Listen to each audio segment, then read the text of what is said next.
Kunja Bihari.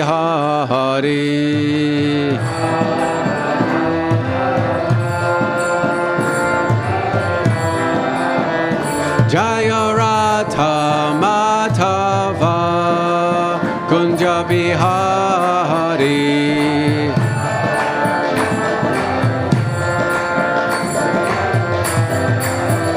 Hare Krishna, Hare Krishna, Krishna Krishna, Hare Hare, Hare Rama, Hare Rama, Rama Rama, Hare Hare.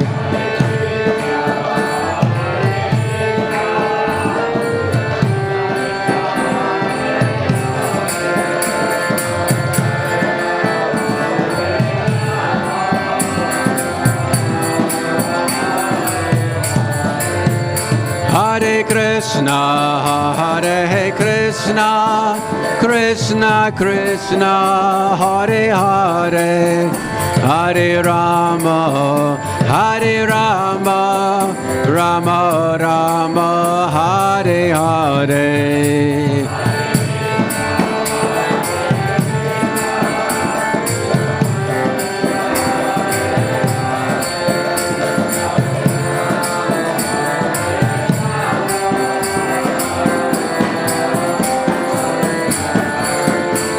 Hare Krishna, Hare Krishna, Krishna Krishna, Hare Hare, Hare Rama, Hare Rama, Rama Rama, Hare Hare.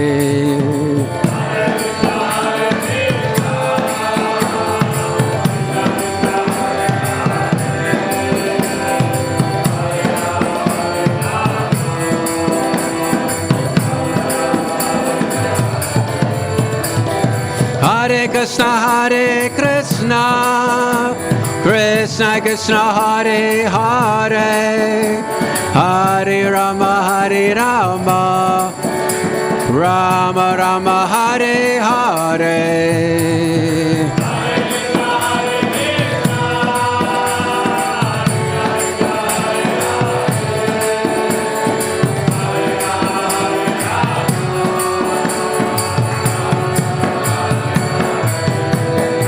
Hare Krishna, Hare Krishna, Krishna Krishna, Hare Hare, Hare Rama, Hare Rama, Rama Rama, Hare Hare.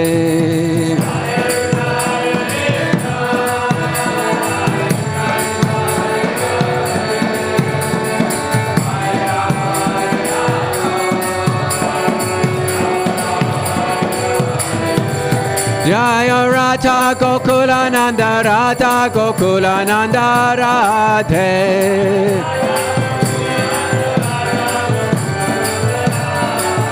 Jaya Prabhupada, Jaya Prabhupada, Prabhupada, Jaya Prabhupada.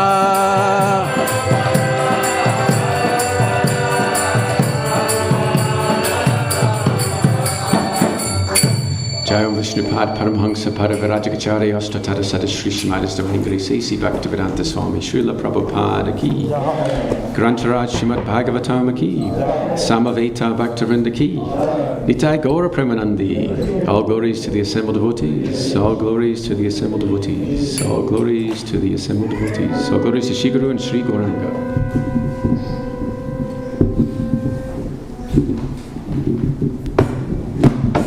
Om Namo Bhagavate Vasudevaya.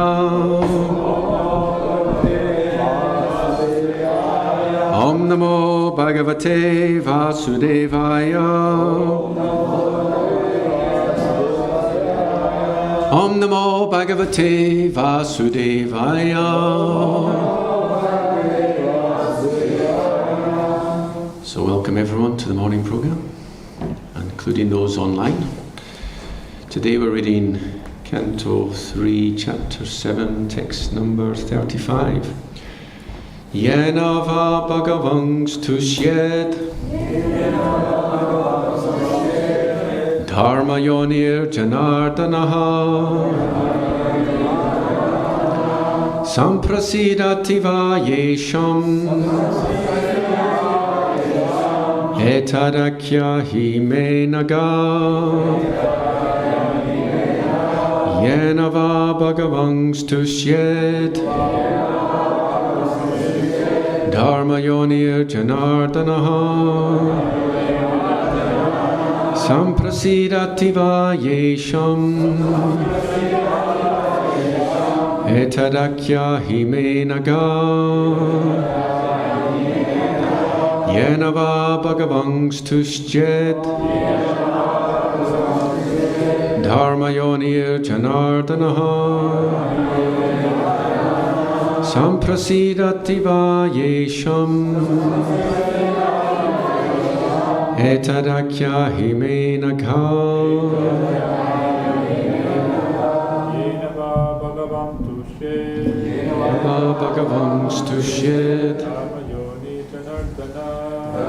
yoni janardana samprasidati va yesham etadakya hime naga yenava bhagavans tushyed dharma yoni janardanaha samprasidati va yesham etadakya hime naga yenava bhagavans tushyed dharma yoni janardanaha samprasidati va yesham etadakya hime naga. Ladies. Yenava bhagavans tushyed dharma yoni janardanaha samprasidati va yesham etadakya hime naga yenava bhagavans tushyed dharma yoni janardanaha samprasidati va yesham etadakya hime naga. Keyboard for word.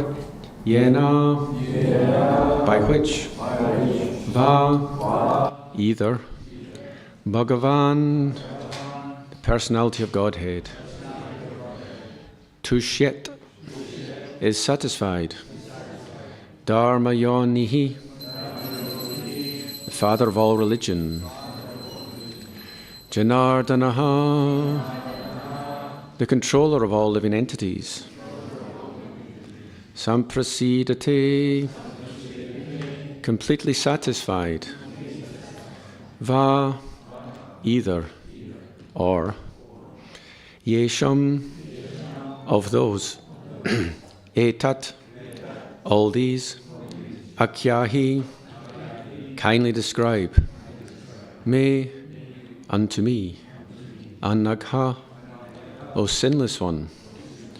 Translation and purport by His Divine Grace, Srila Prabhupada. Srila Prabhupada ki jai. O sinless one, because the personality of Godhead, the controller of all living entities, is the father of all religion and all those who are candidates for religious activities, kindly describe how he can be completely satisfied. Please repeat.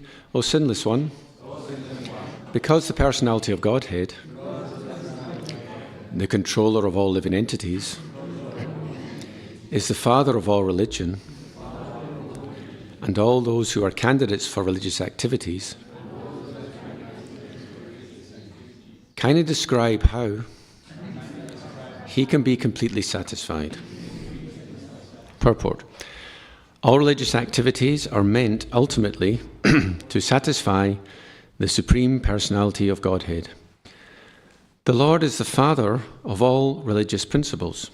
As stated in Bhagavad Gita 7:16, 4 kinds of pious men, the needy, the distressed, the enlightened, and the inquisitive, approach the Lord in devotional service. and their devotion is mixed with material affection. But above them are the pure devotees, whose devotion is not tainted by any material tinges of fruitive work or speculative knowledge. Those who are only miscreants throughout their lives are compared to demons. Bhagavad Gita 7:15. They are bereft of all knowledge in spite of any academic career they may pursue. Such miscreants are never candidates to satisfy the Lord. Yenava bhagavangs tushyed dharmayonir janardanaha samprasidativa yesham etadakya himenaga. O sinless one, because the personality of Godhead, the controller of all living entities, is the father of all religion and all those who are candidates for religious activities, kindly describe how he can be completely satisfied. Om Ajnanatimirandasya Gyananjana Salakaya Chakshurun Militam Jena Tasmai Shri Gurave Namaha Shri Chaitanya Manobistang Stapitam Jena Bhutale Swayam Rupa Katamayam Dadati Swapadantikam Vande Hang Shri Guru Shri Yuta Padakamalang Shri Gurun Vaishnavangscha Shri Rupam Sagra Jata Sahagana Raganathan Vitangs Tang Sajivam Sadvaitam Savadutam Parijana Sahitam Krishna Chaitanya Devam Shri Radha Krishna Pada Sahagana Lalita Shri Vishakan Vitangs Hey Krishna Karuna Sindho Dinabandho Jagatpate Gopisha Gopika Kanta Radha Kanta Namastate Tapta Kanchana Gaurange Radhe Vrindavaneshwari Vrishabhanu Sute Devi Pranamami Haripriye Vanshakalpatarubhyascha Kripa Sindhubhya evacha Patitanam Bhavanebhyo Vaishnavebhyo Namo Namaha. Jai Shri Krishna Chaitanya Prabhu Nityananda Shri Advaita Gadadhar Shri Vasadi Gaura Bhakta Vrinda. Hare Krishna Krishna Krishna Hare Hare Hare Rama Rama Rama Hare Hare. So I extend my thanks to the organizers of Bhagavatam class that I may have the opportunity to speak for my own purification, and I pray that you will give me your blessings, that I will say something that is relevant to this purport. I feel a little bit unqualified, especially in the month of December, because there are so many stalwart devotees who are going out distributing Prabhupada's books, which is the highest activity, although in some sense all activities in devotional service are the highest. But if we are to single out any particular activity, then the Brihat Madanga, Transcendental Book Distribution, is the one that we would choose. And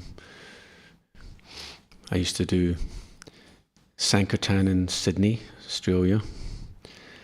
In those days, the dynamics have changed since then, but in those days there wasn't such big congregations throughout ISKCON.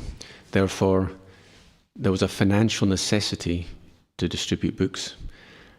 And actually some temple presidents understood that you could actually generate more Lakshmi if you sold Jagannath stickers or other paraphernalia. So in that period of ISKCON, Pramara, you probably remember this, there was often a conflict because there were two schools of thought. Some people were thinking, this is practical, raise funds, and you should do the needful. And their mantra, the mantra I was taught was, this is a medium of surrender. And the other group were saying, this isn't as spiritual because you're not distributing Prabhupada's books, you're not talking about Krishna, you're just selling something. and you're not engaging in Sankirtan to the fullest extent. Now, one of my friends, he was very, very good at book distribution and good at selling or distributing Jagannath stickers and collecting donations. And what he used to do was, a few days before the marathon, he would have a few big days distributing books, and he'd keep some of the funds back. Then during the marathon, he was ordered by the temple president, "Oh, you have to do stickers because we need the money." So what he would do is he'd put in some of the money he collected before the marathon, and he'd go out and distribute some books. So he wouldn't do as much financially, but the score would be the same because he would. And that way he kept him alive, you see. So fortunately, we have developed congregations in ISKCON, so we're no longer under the absolute burning necessity to bring in as much money as possible, which gives us the opportunity to distribute books, and we should be very grateful for that. But because we no longer have a financial necessity to do so, that tends to make us a bit lax, and we don't distribute books either. And then we become a little bit lazy. Prabhupada said this Krishna consciousness is a razor's edge, and it's good to have an external stimulus that's going to push us. Quite famously, Bhaktivedanta Saraswati Maharaj, he would deliberately keep his 10 temples in debt, so it would force the residents to make an effort to maintain the place. See, otherwise we get lazy. So I'm praying that I also get some of the blessings of the Sankirtan devotees. And it's like Prabhupada once said, quite famously, this movement cannot be destroyed. It can only be destroyed from within. Now, one of the ways it can be destroyed from within is lack of respect for, say, book distribution. Now, not everyone goes out in book distribution, but if you don't go out, you should at least support it. There's different ways you can support it. You can cook for the Sankirtan devotees. Makes it a lot easier. If you go out on a long day on book distribution, if there's nice prasad at the end of it, it really can lift your spirits. Or if you have a good meal before you go out, you can sponsor books. There's so many ways you can facilitate the book distribution.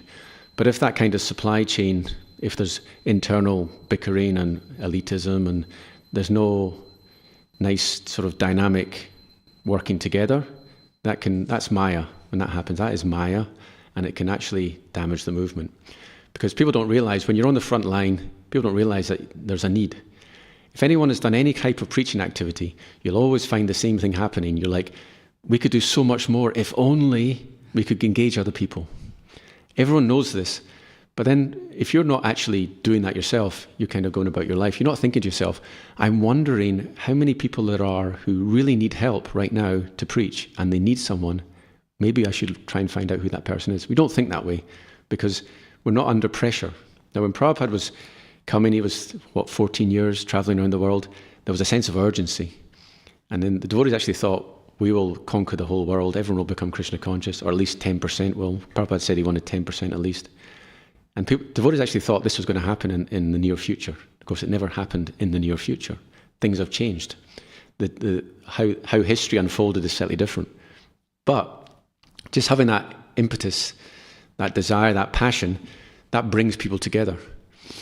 And it's, I don't want to quote George Orwell, but I will. War is peace, 1984. War is peace. What does that mean? When there's a war against Maya, there's peace at home. If you go out, if we're all, as individuals, if we're struggling really hard, then when we come back to Bhaktivedanta Manor after a day's work, we're like, oh, this is paradise. I feel so happy, I'm back home again.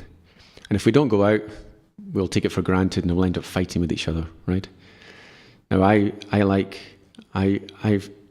recognize that people who live at Bhaktivedanta Manor, in many respects, they're practicing Krishna consciousness to a higher degree than I am. But I will say one thing. I know that I appreciate Bhaktivedanta Manor more because I'm not living here and I come and enjoy it, than some of the people who do live here, because you get complacent, you see. So there's two sides to every coin. Anyway, let's talk about today's verse. I was actually thinking, this verse in some ways is an essential verse from the Srimad Bhagavatam. And I then thought to myself, how many essential verses are there? And I realized there's probably hundreds of verses that you would probably say, yes, this is the essence of Krishna consciousness. And this is certainly one of them. And there are many words in the verse itself, the Sanskrit verse, that are essential words. First of all, I'll just give you a little lesson in Sanskrit. Some of you know this already. Bhagavan, when it's a long A at the end, Bhagavan, it's the object of the sentence. And if you want to say, O Lord, you would say Bhagavan, the last A would be short. So in this particular verse, the last A is long, therefore you know Bhagavan is the subject of the sentence. Now, tushed, that's a very important word, tushed. Who's heard this phrase? Yasman tushte, jagat tushtam. You heard this phrase? And there's actually a verse from the 4th canto that epitomizes this. It means when Krishna is satisfied, everyone is satisfied. And there's a famous verse in the 4th canto that basically says the same thing. Who knows that verse? Surprise, surprise, Ananta Achyuta knows it. Tell us. Yata.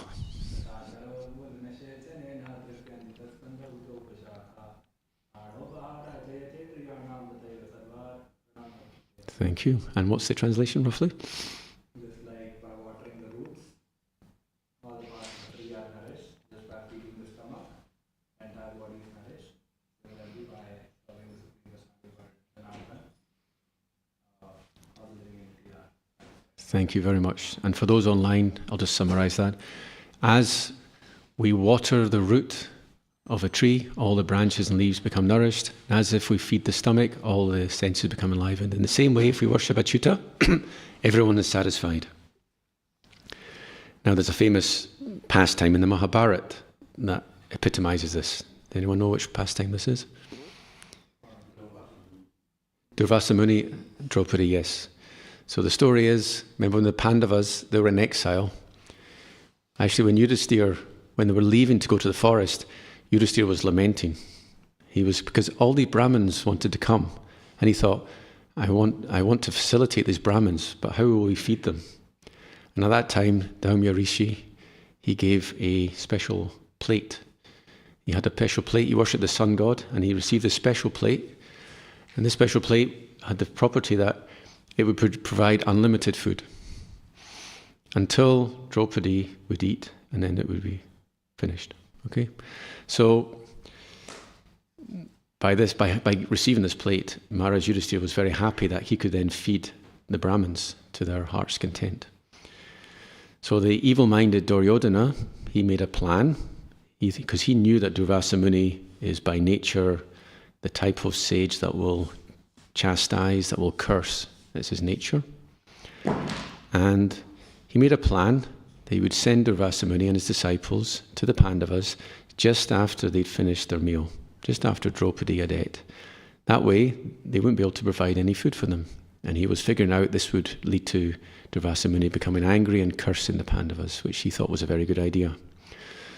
So when Durvasa Muni arrived, Draupadi was like in a bit of a panic. She'd already eaten, and there was nothing to feed the disciples of Durvasa Muni. They went off to bathe, they were taking bath, and they were expecting some prasadam afterwards.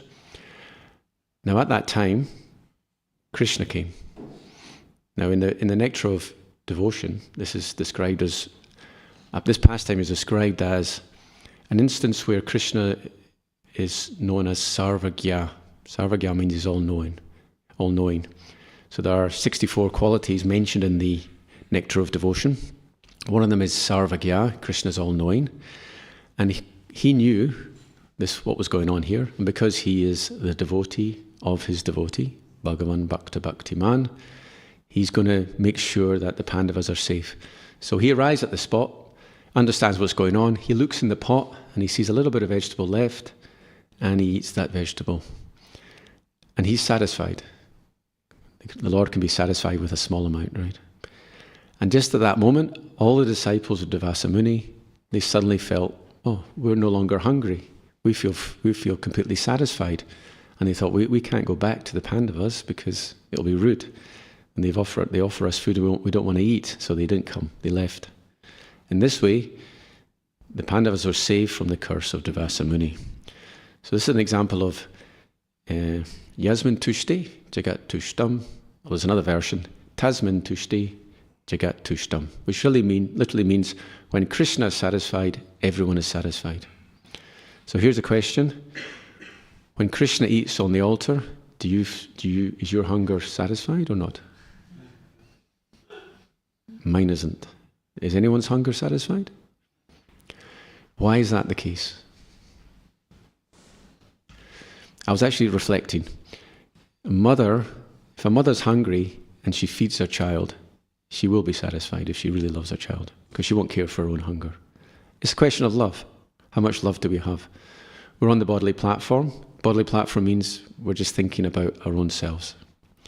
But it's actually, Glad Maharaj says, Yajyajshano Bhagavati Vedadita Manam Tatschatmani Pratimukasya Yatamukashri. Whatever we offer Krishna, it automatically comes back to us, just as if you decorate your face, the reflection of your face becomes beautiful. So Prabhupada said, he encouraged devotees, don't dress beautifully, dress simply, but your beauty will be within. If we practice Krishna consciousness, then we will become beautiful even though we may not dress in a very luxurious way. It's one of the principles. And he also said, don't put on makeup. Women don't put on makeup, but they'll be beautiful within. There's one example.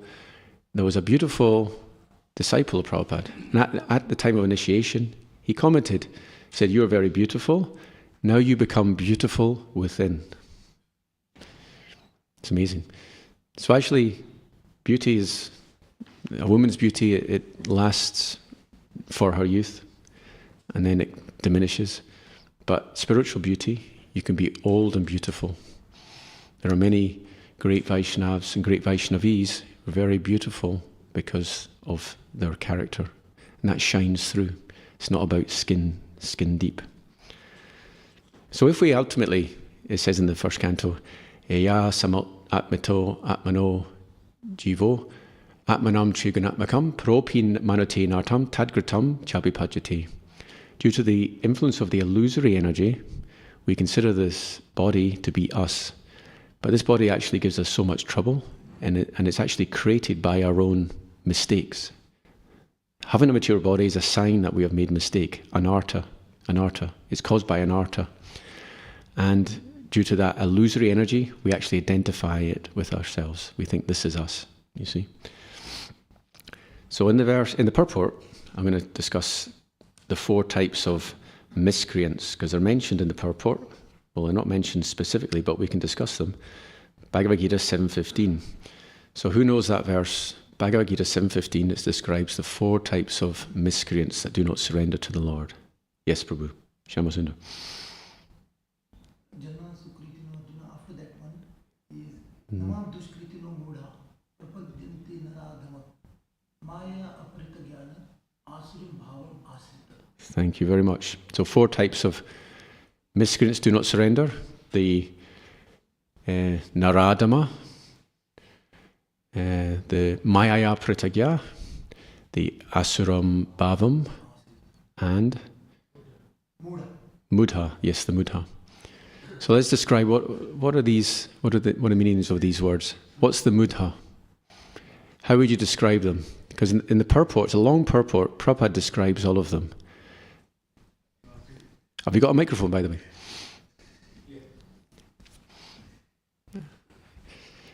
Damodar is going to tell us what is the Mudha. The Buddha is a person who labors very hard, like Srila describes like an ass for a morsel of grass. Yes, that's very good. And the ass is so foolish because there's so much grass available, and it will work so hard just for a tiny bit of food from its master, not understanding that there's so much food available. So there's a verse in the Vishnu Purana, Vishnu Shakti Para Prokta, Kshetra Gyakya Tata Para, Avidya Karma Sangyanya Tatiya Shakti Rishyati. There are three energies of the Lord: Vishnu Shakti, the Lord's internal potency. There's the Maya Shakti, and then there's the Avidya Karma Sangyanya Tatiya Shakti. The Avidya karma means foolish work. Avidya means ignorance, and karma means work. So working in ignorance is counted as the external energy. Oh, sorry, and the other energy is the jiva, the kshetragya.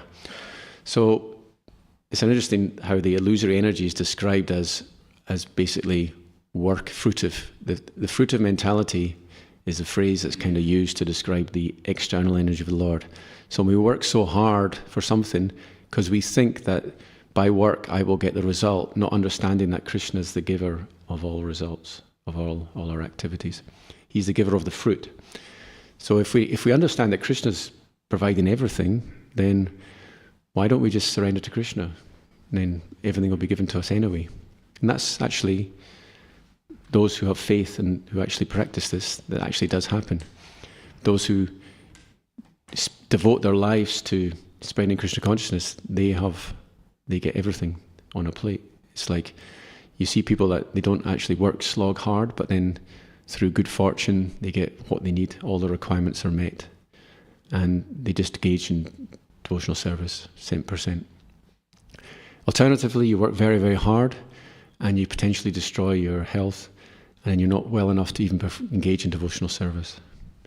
So this is the fault of the mudhas. They work very hard for the fruits, and they enjoy the fruits of their labor, but the fruits are meager and they work very, very hard. So it's not really a good deal. So what about the Maya Pritagya? What does that mean? Another class of men.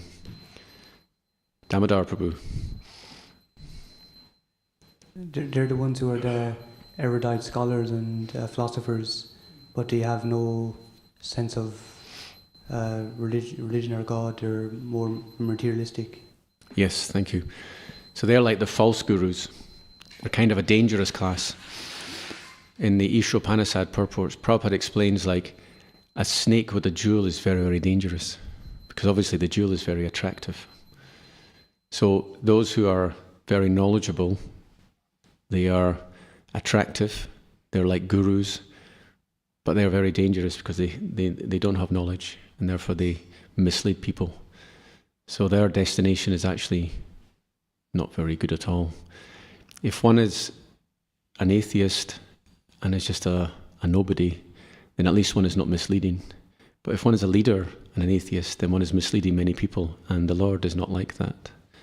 So this type of person, they appear to be very advanced, but actually their destination is not very auspicious in the next life. So Prabhupada, as a preaching strategy, I would argue, he would stereotype scientists as atheists. If you look more closely, it's not like that. Some scientists do believe in God. But generally, many of them don't believe in a personal God. Now, we sometimes advertise Bhagavad Gita as it is, and we say that Einstein read the Bhagavad Gita. So that's a good way. If it sells the book, that's a good thing to say. But actually, Einstein didn't believe in a personal God. He believed in a kind of cosmic intelligence, but he didn't believe in prayer. He didn't think that. He was like, obviously, he was very intellectual, he was a genius, and he could appreciate the beauty of the inner workings of nature, and he uncovered some of its secrets. So he's a great personality in that sense. And that appreciation, he then refers to that as God. But he never thought, he didn't think there's a God that will answer my prayers, that will give me what I want. He didn't think that way. So he's actually not, spiritually speaking, I wouldn't count him as very advanced. Christians are more advanced. Okay, he may have read the Bhagavad Gita, but in terms of having an understanding of a personal God, I rate Christianity as more devotional than Einstein, for example. Because there's prayer. Prayer is one of the 9 processes of devotional service. Prayer is you have a personal relationship with God. Now in Christianity, obviously they don't have such a developed concept. We get pages of descriptions of Krishna's pastimes. We won't get that in Christianity. So we're very fortunate that we have a more developed theism. That doesn't mean we're more advanced than Christians. We will meet Christians who are more advanced than us. But our path can take us further. So that in that sense, we're very fortunate. So that's the Maya Pritagya.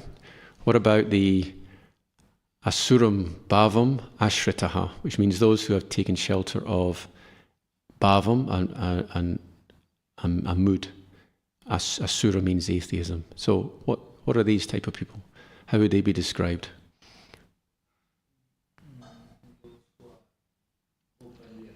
Yes, that's exactly the phrase. Openly atheistic is what Prabhupada describes it as.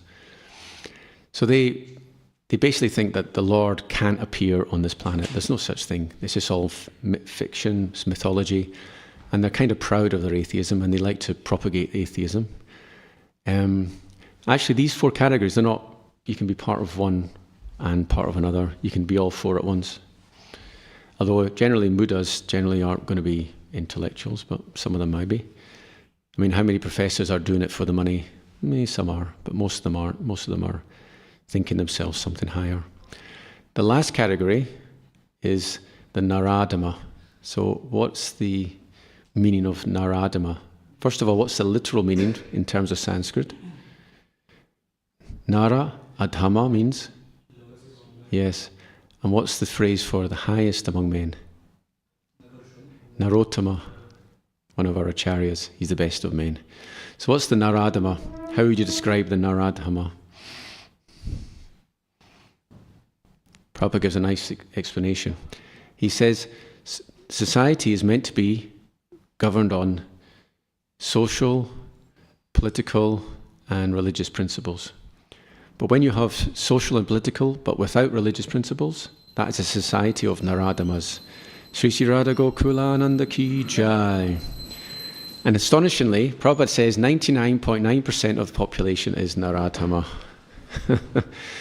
So that indicates, one way to look at that is to say, well, if around 50% of the population believes in God and 99.9% people are Naradamas, that means there must be lots of Naradamas who believe in God. So why are they counted as Naradama? Maybe it means they're not properly following religious principles. They're more socially and politically astute rather than religiously astute. Anyway, this purport explains that there must be religious principle. How does Prabhupada describe the secular state? So it's a word that's used a lot. It's actually quite a popular, it's more popular than a theocracy. A theocracy means a particular religion is in control of the state and they teach that and they make that part of law. Some countries in the world, you have to practice a certain religion. It's part of the law. But what's a secular state?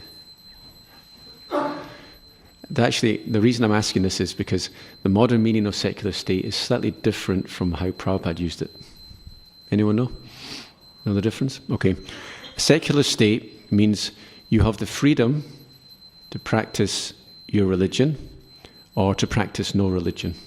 It means the state does not dictate about religious matters. It's personal. Prabhupada's main meaning of secular state was slightly different. He said it means the government makes sure that everyone is properly practicing their religion. So he doesn't include atheism as in the secular state. He's saying no. Secular state means you can practice whatever religion you like, but we will make sure that you do it properly. So they enforce religion. They're not saying which religion, but they enforce it. And that's for the welfare of everyone, you see. So it's a nice concept. If we had a secular state, well, in a secular state, if Britain were a secular state, well, it is in one sense, because you can practice atheism. But if we did it in the Prabhupada's term, then we wouldn't have, the meat eating would be, everything would be done according to religious principles. It'd be kosher, You could still eat meat, halal meat, etc., but everything would be done according to some religious rules and regulations. And in the case of Vaishnavas, of course, there would be no meat eating. We wouldn't eat meat. Anyway, so let's go back to this. We've discussed the 4 types of miscreants. Let's go back to the Sanskrit. I'll speak for maybe 5 minutes more, then we'll stop. So tush, I was elaborating on this word tushya. Dharma yoni, that's another important phrase. The father of all religions. So it says, Dharman tushak shak bhagavat pranitam. Dharma means that which is enunciated by the Supreme Personality of Godhead. This was what the Vishnudutas told the Yamadutas. So remember when Yamaraj, or the attendants of Yamaraj, were going to take away Ajamil, they were stopped by the Vishnudutas. So the Yamadutas were stopped by the Vishnudutas, and they were surprised because they thought, hey, Yamaraj is the man, he's the top. No one can stop Yamaraj, and yet someone is actually more powerful than us. And they were very disturbed, very depressed, the Yamadutas, because they thought, well, we thought we were following the greatest path, and someone has actually defeated us. Who are these personalities that have more power than we do? They're thinking Yamaraj is Krishna. They're thinking Yamaraj is the Supreme Person. The Vishnudutas, they asked the Yamadutas, so what is religion? They said, Veda pranihito dharma ya dharmas tadviparya Vedo narayana sakshat swayambhur iti shushruma. They said, everything that is enunciated in the Vedas, that is dharma. And whatever is not in the Vedas, that is adharma, the opposite. The Vedas are directly Narayan, who is self-manifest.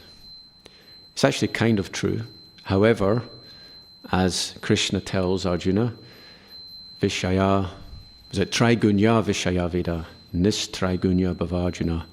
The Vedas deal mainly with the 3 modes of nature, become transcendental to those. So when the Vishnudutas, they heard the Yamadutas speak this, they actually corrected them, and they said, Dharmantu sakshat bhagavat pranitam. Dharma is that which is enunciated by the personality of Godhead. And in this verse, the Lord is described as Dharma Yoni. And in the 11th canto, the Lord is described as Dharmishta, the most dharmic. So this is in the verse that's Dharmishta Arya Vachasa Yadagadharanyam.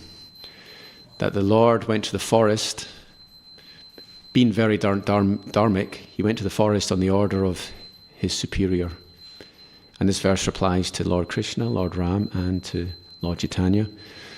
There was a curse. Remember, Lord Chaitanya was cursed by a Brahmana. Brahmana was not allowed into the kirtan.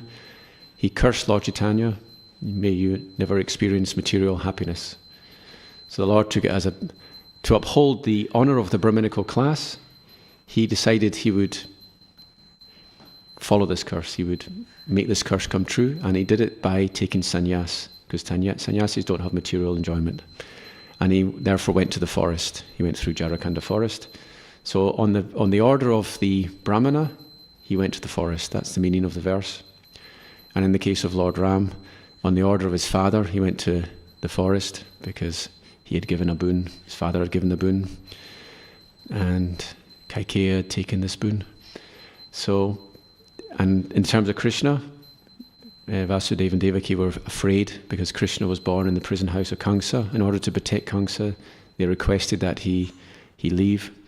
So he went to the forest via Gokul. He went to Vrindavan via Gokul. So he went to the forest on the order of his superior. So it's interesting that I noticed amongst the Asian devotees, there's a feeling that you need to follow your parents. And I was brought up differently. I'm from as you know, the Scottish Malecha culture. We don't follow our parents. We just do what we want.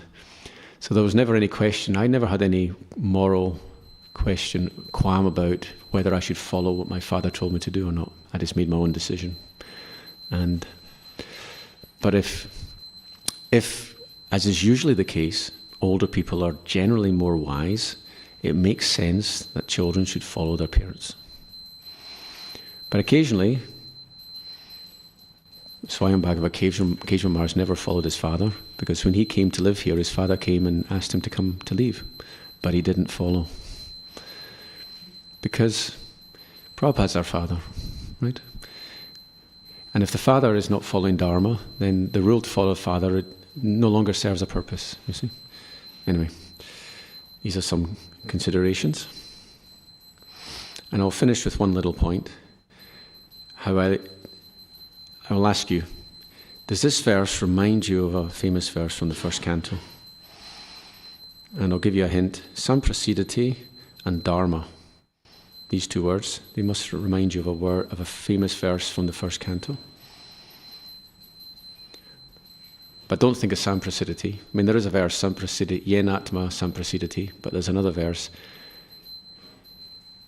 with the word Suprasidati. And it's one of the most famous verses. Shyamasundar could tell us. Savai Pumsham Bhaktirat Hoksaji Huitugya Pratiyata Yayatma Samprasidati. Exactly. This was saying that the highest Dharma, Paradharma, is to act in such a way as to please the Lord. And if we do so, both uninterruptedly and without motive, without personal motive, then the self will be completely satisfied. And I was reflecting how these verses are very similar, but there's a difference, because the one in the first canto is talking about how we will be satisfied, whereas this verse is discussing how Krishna will be satisfied. But actually, this is a question. The actual answer is going to come in future as the discussion progresses. This, if you actually look at the whole chapter, it's question after question after question after question. There's a whole section, middle section of this chapter. Vidura is asking one question after another after another.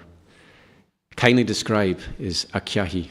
If you actually look at the translations, you'll find kindly describe about 6 times in different verses. So I was reflecting, this is perfect questions, perfect answers. And in this chapter, it's the perfect questions, and in the next chapters, it's the perfect answers. Hare Krishna. Thank you for tolerating me, and it's now 5 minutes to go before past, so I'll open up the floor. Jagat Priya Mataji, pass the microphone, please.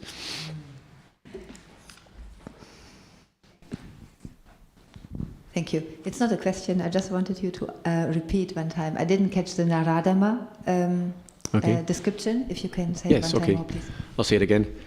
In the purport, Prabhupada explains that society should be structured on social, political, and religious principles. So when the social and the political are present, but no religious, that's counted as Naradama. So it's like an atheism.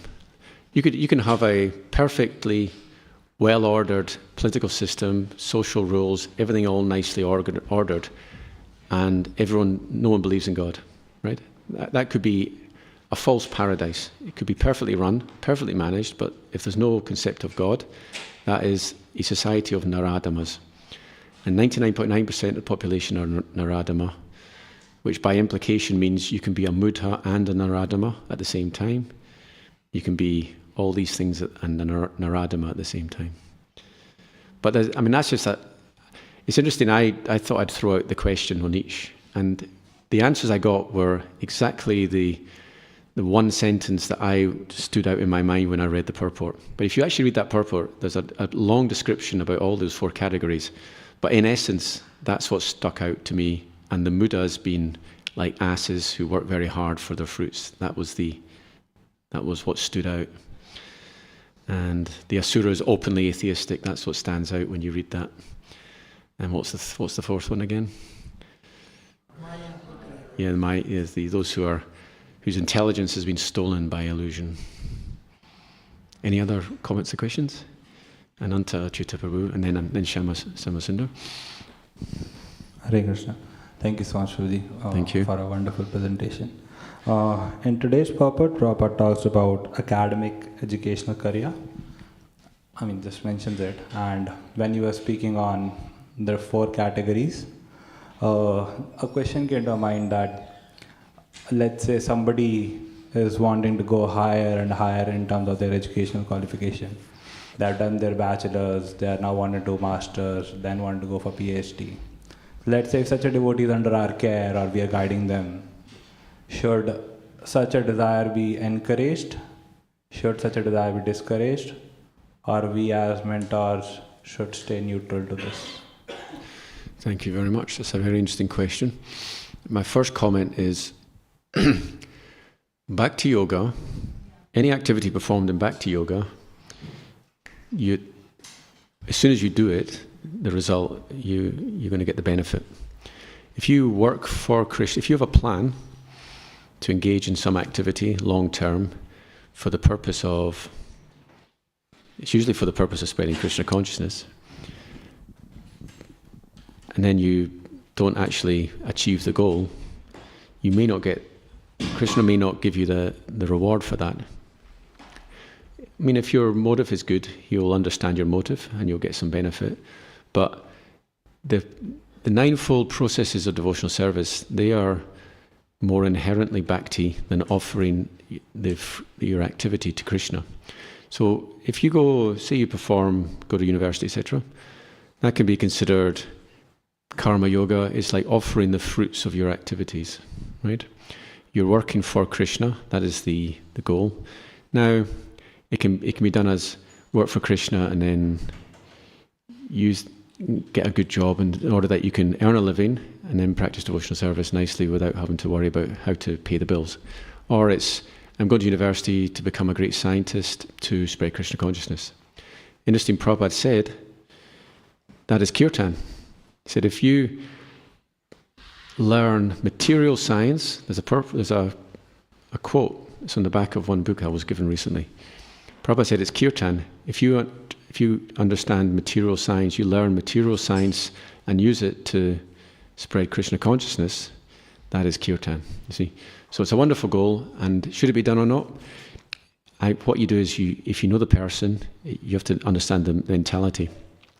I'm brutally honest, I see devotees with big ideas, and I look at them and go, you don't have it in you to do that. I'm not going to tell you that, but you don't have it in you to do that. You're not really on that level. There are a few people, Druta Karma, Sadhapura Prabhus, they were brilliant at what they did. They're very rare. There are some people that can do it. But a lot of people, they think they can do it, but they can't. And you know they're never going to do it. And if they go and do it, you're thinking, well, it's all very well, you've done that, but maybe you should have just chanted Hare Krishna and maybe just read the Bhagavatam and got more into the Krishna consciousness. So it's for some people, it's not the right idea. So I'm giving you a long answer, but in short, it depends who you are, and there has to be some reality about it. And sometimes it's a good idea because it's difficult. I mean, most people, this is a wonderful sanctuary. Most people can't live here for their entire duration of their life. Very, very, very few people are living here all the time. People come, they get education, they move on. If you're going to move on, then why not go to university, get a proper education and get a proper job? It's a perfectly natural thing to do and practice Krishna consciousness to your level. So it shouldn't be encouraged. But we will say that in the early days of ISKCON, it wasn't encouraged. And later on, some people regretted that because their bubble of enthusiasm burst, and then they thought, I've got to go out into the quote-unquote real world and earn a living, and I've got no education because I gave it up when I had the chance, and then they feel a bit bitter. So for some people, they look at it and think that wasn't the right decision. But other people, it can work either way. So yeah, it's nuanced is my answer, if that's okay. But if anyone else would like to give their own comments, because there's different ways to look at this. I'm not going to say it's right or wrong, it's just different. Prayojana Prabhu is going to have his thoughts. Yes, Prayojana, I think it's related, and then we'll give you. A sentence that Prabhupada said. He said, "You are all the limbs of my body. If you do not cooperate, then my life is become useless." Thank you. Yeah. So it is a matter of cooperation. You can get knowledge, you can get all the things, but if you don't cooperate with each other, Prabhupada's movement will become useless. Yes, thank you. Every day we could do so much. We could design flyers, print them, earn money. We could be enthusiastic in spreading Krishna consciousness. If we all cooperate, these things are possible. Thank you. Shama Sundar Prabhu.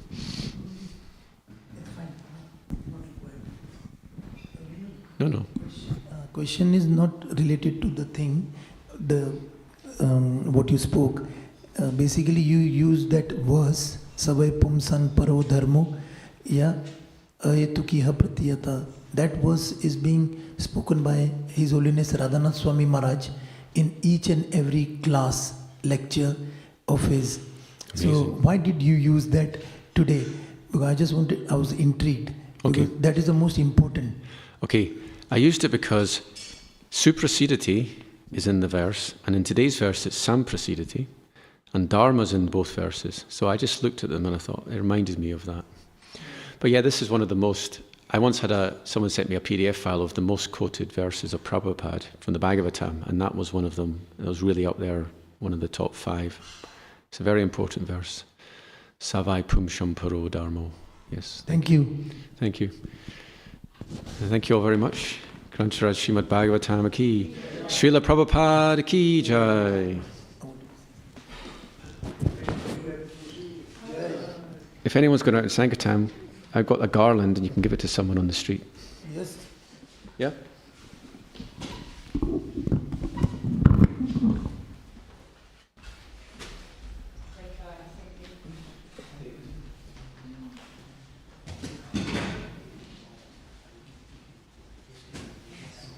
Thank you so much. That's a good idea. It's amazing.